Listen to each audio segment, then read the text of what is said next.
자, 라임의 부사장이 김봉현하고 대질하는 과정에서 검사 술집부터 게 맞다. 그래서 뭐 이 사람이 이제 이종필이죠. 라임 자산운용의 부사장인데 김봉현하고 이제 서로 누가 실세네 마네 막 이런 서로 간의 논란들이 있잖아요. 검사 술 접대한 게 맞다. 그리고 지금 밖으로 드러나고 있는 것도 술 접대했다는 정황들이 아주 구체적으로 나오고 있고 날짜까지 특정되고 그렇지 않습니까? 그러면 이게 나는 나라를 뒤집어 놔야 될 사건이라고 생각하거든. 특히나 이 증언의 신빙성은 대질 신문 중에 나왔다는 거예요. 네. 이게 단순히 수사관이 일방적인 수사 과정에서 그냥 진술만으로 확보된 게 아니라 김봉현 씨를 눈앞에 갖다 놓고 네 말이 그 상대방 말 중에 틀린 게 있으면 반박하라고 바로 그렇게 자유롭게 내버려 두거든요. 그래서 정말 토시 하나라도 내 마음에 안 들면 그 자리에서 바로 그냥 난리 부르스를 춥니다, 진짜. 왜냐면은 그 어떤 뉘앙스 하나 때문에 내 신변에 불이익이 오기 때문에 이거 그냥 뭐 저 사람이 어떤 선의로 뭐 저런 식으로 해석했겠지 이게 용납이 안 되거든요. 그러니까 딱 저 사람이 봐서 그 자기 이익 때문에 뭔가 말을 뭐 과장하거나 축소시킨다라는 느낌만으로도 반박이 가능해요. 네. 그런데 그런 대질 신문 과정에서 서로가 인정했다는 건 이건 확실한 증거로 능력이 있는 거거든요. 그러니까 그 술 접대 자리에 김봉현하고 이종필하고 지금 청와대 그 행정관인데 이분이 청와대 행정관이 기본적으로 아니고 파견 나간 사람들인데 예. 이제 자꾸 청와대 행정관이라고 지금 이렇게 지칭을 하고 있지 않습니까? 이 뉴스가 터지니까 조중동 등은 여기서 남았던 돈이 그 청와대 행정관이라고 하는 사람한테 일부가 입금됐다 이런 쪽으로 프레임을 키워 보이더라고요. 정확하게는 금융감독원 직원인데 청와대로 파견 간 사람이고 그 사람이 김봉현 씨한테 전해줬다는 문건은 청와대 문건이 아니라 금융감독원 문건을 가지고 와서 동료한테 받아서 전해준 거예요. 예. 그러니까 청와대하고는 사실상 관계가 없는 거죠. 근데 그러니까 계속 청와대를 물고 넘어지는 예. 그렇죠. 이 세 사람이 검사들 술 접대를 한 건데 더 경천 동지할 일은 술 접대 받은 중 검사 중에 한 명이 이 라임 수사팀으로 왔다는 거예요. 예.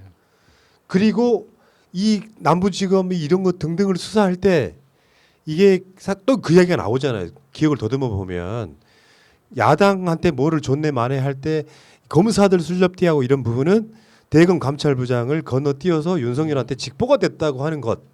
이게 어마어마한 사건이고 의혹이고 논란이고 스캔들이란 말이야. 진짜 저 세상 이야기잖아요. 네. 술상 하나에 1,000만 원짜리예요. 우리가 제주 생고기에서 1,000만 원어치 먹으려면은 도대체 뭘 시켜 먹어야 됩니까? 몇 명이 가서 뭘 시켜 먹으면은 그 한 끼에 1,000만 원이 나오냐고요.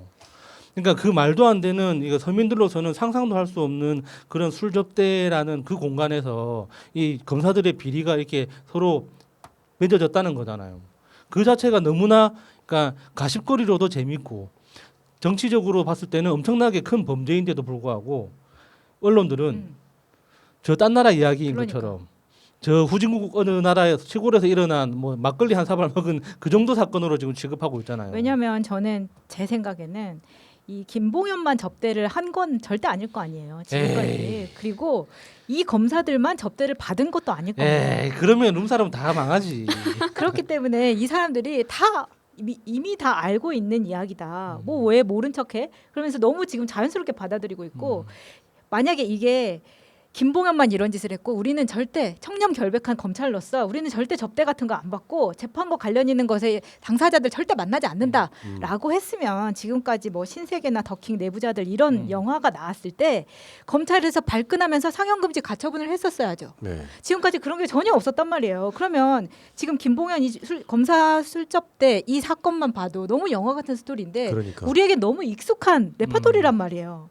근데 언론이 다 입을 다물고 있어요. 아니, 이게 공범이라는 거죠. 검사 술 접대만 했겠냐고요. 거기는 미루어 짐작하건데 술 접대만 하면 그걸로 끝납니까? 그런 경우는 거의 없다고 누가 그러더라고요. 네. 술 접대만 하고 집에 가 합니까? 그러면은 술 접대 안 하는 이만 못 하는 상황이 되는. 그 대리 운전비라도 네. 넣어줄 거 아니에요. 대리 운전비라도 한 500만 원씩. 아우 진짜 답답해 죽겠네. 근데 뭐 강남의 룸사롱들은 요즘에는 이름이 바뀌었대. 검살롱이라고. 아 실제로 요즘에 누가 룸사롱을 가요? 이런 애들 빼고. 네. 그리고 다시 한 번 말씀드리지만 뇌물 이것도 사실 뇌물이거든요. 그렇죠. 이런 뇌물들이 밖으로 드러난 건 1%도 안 되죠. 더군다나 그 대상이 검사야. 얼마나 잣대려고 검사한테 술 대접한 룸사롱 간 거, 검살롱 간 거를 밖으로 까발리겠어. 이렇게 이러다 보니까 또 온란 끝에 등장을 하는 거지. 그러니까 몇 명 정도의 검사가 그 룸사롱을 그렇게 뻔질나게 드나들었는지 짐작은 되죠.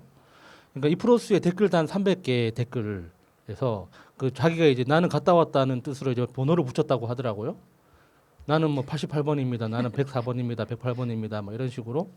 근데 그 사람들이 뭐 다 그 룸살롱에 드나들었다고 확정할 수는 없겠지만 예. 그 유독 그 2,300명 그 검사들 중에 왜 그 사람들만 발끈해가지고 그 윤석열 총장님 지지합니다 하면서 이렇게 지금 사태를 옹호하려고 그러니까 검찰 개혁을 방해하려고 그렇게 나서는지 좀 의아스럽긴 하잖아요. 이게 접대 받은 게 부끄러운 게 아니라 이게 아우팅됐다는 거, 노출됐다는 것에 대한 분노인 거예요, 사실은. 자, 네, 언론이 지금 문제잖아요. 사실 언론이 개혁이 안 되면 검찰 개혁이 된다고 한들 거의 좀 의미가 없을 정도로 지금 상황이 그렇게 된 것 같은데 검찰 기자단을 해체하는 방법이 하나가 있다고 하더라고요. 근데 이게 말이 해체다 이렇게 하니까 뭔가 뭉쳐 있는 거를 막 뜯어내는 이런 어감 때문에 그런데 이게 그렇게 생각보다는 쉬운 일이라고 합니다. 왜냐하면 기자단이라고 하는 게 그 기관에서 공간만 제공하지 기자들 내부 자체적으로 자율성을 가지고 움직이는 그 카르텔을 형성하는 거기 때문에 기자단 그 공간을 사용하지 않고 다른 데서 그냥 공개 브리핑을 하면은 된다고 해요. 그런 식으로 이런 걸 좀 없애버릴 필요가 있지 않나 그런 생각이 많이 들더라고요. 그러니까 저는 이 상납 구조도 있다고 생각해.